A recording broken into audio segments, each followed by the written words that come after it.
1 बजे मैच है तो उसके लिए तैयारी इंशाल्लाह होगी। अहमद शहजाद हमारे साथ हैं, उनसे भी बात कर लेते हैं, क्या ख्याल है? आगे कर लेते हैं। ओके अहमद, क्या हाल है आपका? Good morning to you. अच्छा, पाकिस्तान वनडे जीता हुआ है, ऑब्वियसली T20 वैसे भी हमारा फेवरेट फॉर्मेट है और कॉम का भी फेवरेट फॉर्मेट है, बड़ा मज़ा आता है, शॉर्ट टाइम में अच्छी गेम हो जाती है और ऑस्ट्रेलिया टीम जो है वो कम से कम 5 टॉप खिलाड़ियों से महरूम भी है। अब देखो हम बार बार किस तरह मेंशन कर रहे हैं कि as if we would have done good anyway, उन्होंने रेस्ट कराया है, कहने का मतलब है आज के मैच में नहीं होंगे।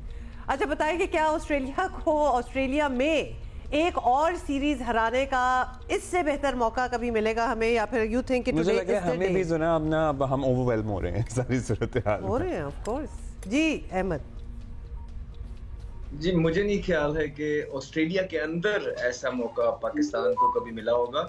ऑस्ट्रेलिया जब पाकिस्तान पिछले दिनों आ रही थी, अभी नहीं उससे पहले, तो अपनी इसी तरह की BC टीम भेजा करती थी जब पाकिस्तान में नई नई क्रिकेट स्टार्ट हुई थी। लेकिन मुझे नहीं याद पड़ता कि जब आप ऑस्ट्रेलिया गए हो तो ऑस्ट्रेलिया ने किसी टीम को इस तरह कैजुअली लिया और अपने डिसाइडर के अंदर भी जिस तरह उन्होंने अपने मेन प्लेयर्स नहीं खिलाए, जिसकी वजह से उनके जो सीनियर एक्स क्रिकेटर्स हैं, माइकल क्लार्क, ये सब लोगों ने बहुत ज़्यादा बैश किया उन्हें कि ऐसी क्या आफत आ गई थी कि अभी 12-15 दिन पड़े हुए एक सीरीज़ को और आपने डिसाइडर के अंदर जो है ना प्लेयर्स पुल ऑफ करवा लिए। और उन्होंने बोला था कि अगर सीरीज डिसाइड हो गई होती, आप दोनों मैच जीत गए होते तो फिर बात अलग थी, लेकिन बायलैटरल सीरीज का डिसाइडर था और आपने अपने प्लेयर्स पुल करा लिए, तो ये इंटरनेशनल क्रिकेट की बेइज्जती है। और यही होता है जब इंसान बहुत ज़्यादा लीग क्रिकेट खेल रहा हो तो फिर बॉडी मैनेज इनको करने याद आती है जब इंटरनेशनल क्रिकेट चल रही हो। तो ये बड़ी सख्त उनको आड़े हाथों लिया गया ऑस्ट्रेलियन क्रिकेटर्स की तरफ से, ऑस्ट्रेलियन करंट साइड को।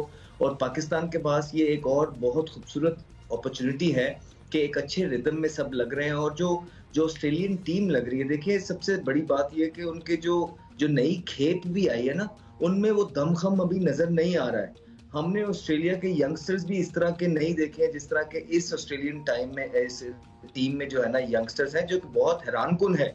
T20 में गालिबन थोड़ा सा डिफरेंस कम हो जाता है तो शायद मैनेज हो जाए, ऑस्ट्रेलिया मैनेज करने में कामयाब हो जाए, लेकिन पाकिस्तान के बॉलर्स जिस हॉट फॉर्म में हैं, आई थिंक पाकिस्तान के पास बहुत ज़बरदस्त ये अपॉर्चुनिटी है कि अपनी ना सिर्फ सीरीज जीतें, अपनी रैंकिंग्स को ऊपर करें। क्योंकि आपको ये चीज़ भी समझनी पड़ेगी कि पाकिस्तान वो रैंकिंग्स ये नहीं देखते कि ऑस्ट्रेलिया की पूरी टीम खेल रही है या आधी टीम खेल रही है।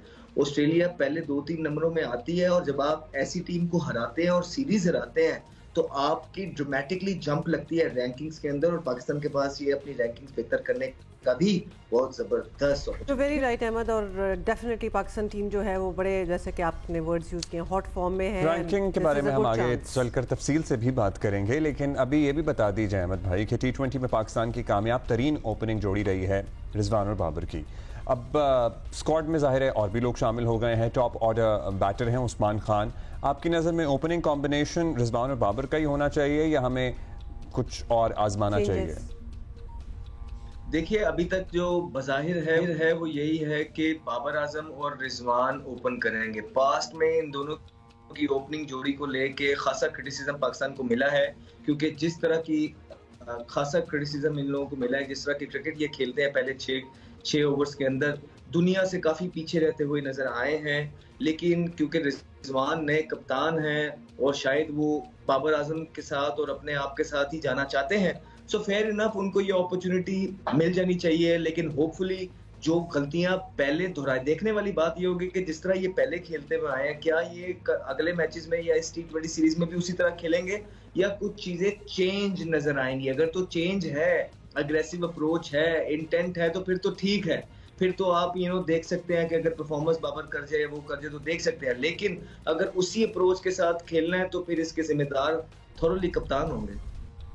ओके गॉट इट, डेफिनेटली उन्होंने भी ऑब्वियसली फैसले कर ही लिए होंगे कि क्या करना है क्या नहीं करना है। सीक्रेट भी है अभी तक फैसले। हाँ, वो तो रिजवान ने खुद ही आगे कह दिया था कि कुछ बड़ी चीजें सीक्रेट हैं, which I am very intrigued about and I hope those secrets work out for them. इतना ना भी इंटरेस्ट होना तो अब ये कहने से इंटरेस्ट हो जाता है। हाँ, ये कहने से इंटरेस्ट बढ़ जाता है, हालांकि बीच में कोई पते की सीक्रेट भी ना हो। अच्छा अहमद, फाइनली अब ये बात जो है ये चैंपियंस ट्रॉफी के हवाले से, और आपको पता है इतने मसले मसाइल, इतनी बातें हो रही हैं, तो क्या ख्याल है कि ICC पर ये जोर डाला जाए कि आइंदा पाकिस्तान और इंडिया में कोई टूर्नामेंट जो है वो नहीं रखा जाएगा। Basically they will not play against each other ever again.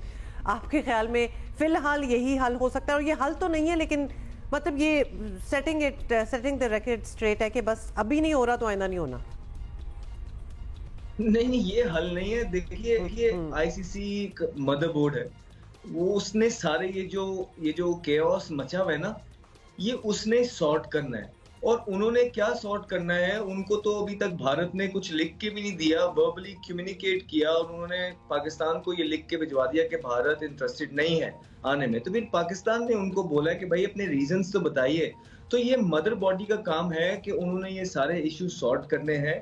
Definitely पूरी दुनिया को नजर आ रहा है कि पॉलिटिक्स इन्वॉल्व है बहुत ज्यादा, और पॉलिटिक्स आप स्पोर्ट्स में नहीं लेके आ सकते हैं। अगर एक मुल्क को एक टूर्नामेंट अलॉट किया जा चुका है तो कोई भी हो, कोई nobody is bigger than the game, कोई भी टीम हो उसको आना पड़ेगा। अगर नहीं आता तो मेरे ख्याल से पाकिस्तान का ये जो स्टैंड अब आ गया है, जिसमें सब बड़े छोटों ने सबने कह दिया है कि अगर भारत नहीं आता तो भारत के बगैर ही चैंपियंस ट्रॉफी होगी। और आई थिंक यही एक वाहिद स्टांस है जो कि शायद पहले भी हो जाना चाहिए था, लेकिन पहले शायद पाकिस्तान में क्रिकेट नई आई थी, थोड़ी लीवरेज दी, क्योंकि भारत की तरफ से कुछ वादे हुए कि टेस्ट सीरीज खेलने आएंगे, जो कि भारत ने निभाए नहीं। इस दफा फिर अगर हमने कोई इस तरह की चीज करते हैं तो हमें तैयार रहना चाहिए कि फ्यूचर के लिए भी हम अपने दरवाजे बंद कर देंगे। तो अब ये बात आ गई है इज्जत और बका की। तो पाकिस्तान ने जो स्टैंड लिया है कि अगर चैंपियंस ट्रॉफी होगी तो पाकिस्तान में होगी, कोई हाइब्रिड मॉडल नहीं होगा, ना ये चैंपियंस ट्रॉफी कहीं और जाएगी। अगर भारत आता है तो आ जाए, नहीं आता तो हम माइनस भारत क्रिकेट खेलेंगे। बहुत शुक्रिया शहजाद फॉर योर ओपिनियन। बात सारी ये है कि अभी कोई लिखत पढ़त कोई खास हुई नहीं है, कोई आईसीसी की तरफ से ये बातें हो रही हैं और थ्रू इट मुझे लगता है कि मुझे लगता है they are just testing waters right now कि क्या रद्द अमल होगा, क्या रिस्पांस पाकिस्तान का आ रहा है। हालांकि आप राशिद भाई स्कूल ऑफ थॉट में बिलीव करती हैं कि अल्टीमेटली में भी हो सकता है कि वो आ ही जाए? मैं परसों से यही कह रही हूँ कि ये almost it's like a Shosha just to see what you know what the temperature is and all that, और एंड में इतने रौले के बाद एंड में हम आ भी जाएंगे। so you never know, we need to stop। मैं कहता हूँ कि अगर रौले के बाद भी आ जाएं चीजें स्मूथ हों और बेहतर हों और ये मामलात आगे बढ़े। मतलब कब तक ये मुल्क जो लिटरली एक दूसरे के साथ बैठे हुए हैं, मतलब आप क्या करेंगे? आप पाकिस्तान को कहीं ले जाएंगे, इंडिया को कहीं ले? नहीं, वी आर नेबर्स। ये कब तक इस रौले में पड़े रहेंगे? ये मतलब ये इधर हम दो बात कर रहे हैं, वहाँ हमारे गेस्ट हैं, ये वो this is millions of Pakistanis and Indians all over the world जो वेट करते हैं इन मैचेस के लिए। तो ये इक्का दुक्का चंद हजार उसकी बात नहीं हो रही। एवरीबडी इज ग्लूड जब इंडिया पाकिस्तान क्रिकेट मैच खेल रहे होते हैं। और जब आपने अपने शायकीन को मौका दिया, जब हमारी टीम वहां गई और हम खेले वहां पे, तो हमारे शायकीन भी मुंतजर हैं कि आपके खिलाड़ी आएंगे। और हमारे शायकीन, आपके शायकीन, दुनिया भर से लोग आते हैं। और मतलब आपने हमारे खिलाड़ियों की बड़ी खातिर तवाज़ो की। हम भी चाहते हैं कि हम भी आपको कराची की बिरयानी और लाहौर के टिक्के खिलाएं। बेसिकली मौका बस मौका खत्म हो जाए कुछ, उस वक्त तक टिक्के बनना आसान हो जाए।